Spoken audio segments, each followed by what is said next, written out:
Ya, kasus penipuan dan penggelapan dana Koperasi Simpan Pinjam atau KSP Indosuria saat ini memang tengah hangat menjadi perbincangan publik. Selain membuat heboh karena menyebabkan kerugian pada lebih dari 23.000 nasabahnya yang mencapai 106 triliun rupiah, juga karena bos Indosuria, Henry Surya, divonis bebas. Menurut aku sih karena pertama dia nggak cross check dulu ya, cross check dari background si koperasi itu gimana, terus juga sistem koperasi itu sendiri dia juga belum paham, dan juga dia salah memperhitungkan bagaimana cara untuk menyimpan uang di koperasi yang benarnya itu seperti apa gitu. Mungkin yang pertama kayak kurang literasi ya, kayak dilihat tadi penjelasan yang tentang perputaran uang ya. Mungkin di perputaran uang itu kurang transparan kali ya. Jadi kayak kita sebagai anggota koperasi nggak dikasih tahu nih uang yang kita simpen tuh digunain buat apa aja. Jadi mungkin ketipunya di situ karena kita nggak bisa mantau.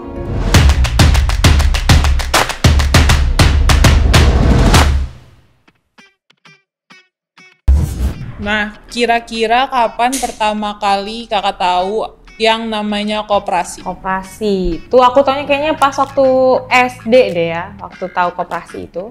Tahu itu di pelajaran SD. Lama dong. Koperasi dari kapan ya? SMP kali ya? Atau SD? Udah lama sih. Koperasi SD. Kayak apa yang kamu ketahui tentang koperasi? Koperasi, Bapak Koperasi mungkin ya, Bapak Koperasi Muhammad Hatta. Itu yang paling saya ketahui tentang koperasi. Yang aku tahu tentang koperasi itu pas waktu SD, itu dia pasti jualan sesuatu. Nah, aku jajan tuh di koperasi.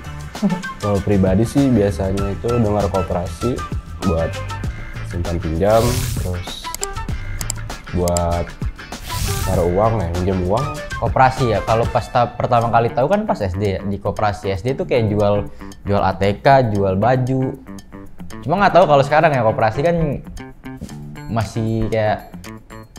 Sebelumnya kakak sendiri pernah join jadi anggota koperasi atau pernah punya pengalaman yang berhubungan dengan koperasi nggak? Enggak. Pengalaman tentang koperasi, yaitu tadi aku jajan di koperasi kantin sekolah gitu ya. Dulu tuh suka jajan-jajan banyak gitu, terus kalau untuk jadi anggota sih kayaknya belum pernah deh. Join jadi anggota sih enggak ya, tapi kalau pengalaman yang berhubungan mungkin kalau beli seragam, entah itu di SD, SMP, SMA, pasti selalu belinya di koperasi. Kalau beli bed nama, kalau beli buku, pasti apa-apa di koperasi. Belum pernah sih, karena cuma denger aja koperasi. Dan logonya pohon beringin. Belakangan ini kan banyak ya berita yang beredar tentang koperasi bodong. Kira-kira kakak sendiri ikutin beritanya nggak ya? Aku kurang ngikutin sih kak kalau tentang koperasi bodong. Sempet sih kemarin tuh kan viral, ada yang viral gitu ya, terus kayak kepo juga nih, terus oh ternyata ada salah satu koperasi yang di Depok juga, terus baca ternyata wah bodong gitu. Ikutin sih itu yang terakhir banget, Indosuria ya kalau nggak salah. Itu tersangkanya malah dibebasin, terus pengacara dari korban malah dipenjarain. Pernah lihat sih di Twitter tuh yang apa ngambil duit atau apa gitu yang sampai triliunan gitu. Pernah ikutin berarti itu, ngeliat di Twitter. Nah, ternyata tuh selama periode 2020 sampai 2022 itu terdapat lebih dari 500 triliun aliran dana yang diduga merupakan transaksi ilegal dari 12 koperasi simpan pinjam yang bodong loh kak. 500 triliun ya, banyak banget. Sayang banget ya kalau misalnya itu bodong gitu koperasi. Serius? Iya, 500 triliun. Baik banget ya. 5 triliun tuh duit tuh. Sahabat rumah banyak banget gitu ya. Wah itu gede banget sih, 500 triliun tuh ibaratnya udah kalau di APBN tuh udah berapa ya, 1/4 kali ya, 500 triliun ya. Dan itu gimana sih perasaannya para korban tuh anjir, sebanyak itu 500 triliun bayangin. Dan parah banget ya, apalagi koperasi kan ibaratnya dibuat oleh rakyat dan untuk rakyat ya, tapi malah jadi bodong dan merugikan korban sebesar itu. Parah banget sih. Nah, sebelumnya kakak sendiri tahu nggak sistem koperasi itu kayak gimana sih? Sistem koperasi yang aku tahu sih cuman kita kayak nabung gitu, terus nanti kita dapat return atau bisa dapat suatu barang benda sih. Cuman sistemnya sendiri aku nggak tahu sih. Sepengetahuan saya sih kan balik lagi ya ke koperasinya, itu koperasi tipe apa ya, ada simpan pinjam, ada koperasi emang yang buat investasi. Kalau buat simpan pinjam sih setahu saya sih ya kita naruh uang terus kita nyimpen uang terus kita juga bisa minjem uang gitu. Terus kalau investasi mungkin kita naruh uang tapi di situ ada underlyingnya mungkin. Sistem koperasi ya kurang tahu sih, soalnya bingung juga ya, kayak di sekolah mau beli seragam, mau beli buku di koperasi, jadi kayak bingung aja sistemnya kayak gimana. Koperasi mirip kayak bank nggak sih? Kayak misalkan orang ada yang minjem nih, kita kasih nih tapi berbunga.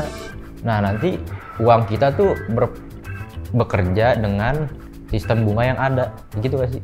Nah iya betul banget nih, sistem koperasi sendiri tuh sebenarnya sama aja kayak bank ya.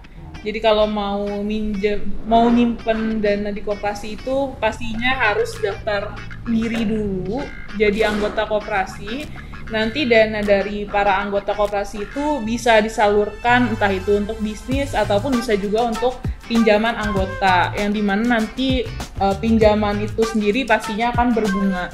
Jadi uang yang kakak simpan itu akan terus berputar dan juga kakak akan dapat keuntungan dari situ.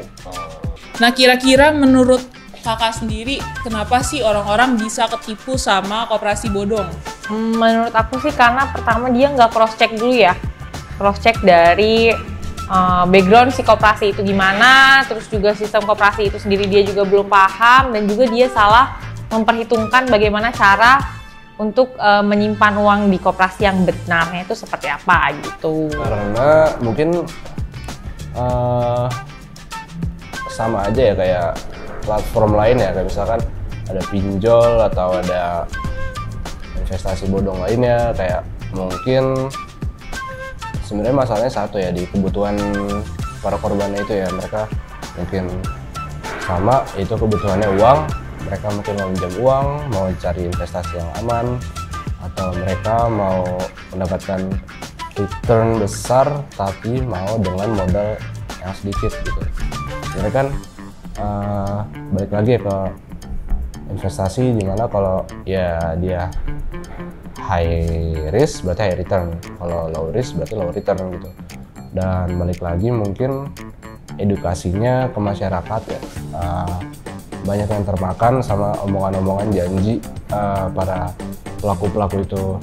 Jadi mungkin kalau misalkan ada koperasi yang mau nih, koperasi yang benar terus mengedukasi masyarakat dengan bagus, wah itu bagus banget sih. Mungkin karena dia nggak punya duit, kurang literasi, sama ya udah mereka mikirnya koperasi udah sekedar pinjam aja, nanti kalau misalkan udah ada dibalikin, padahal kan ada bunganya.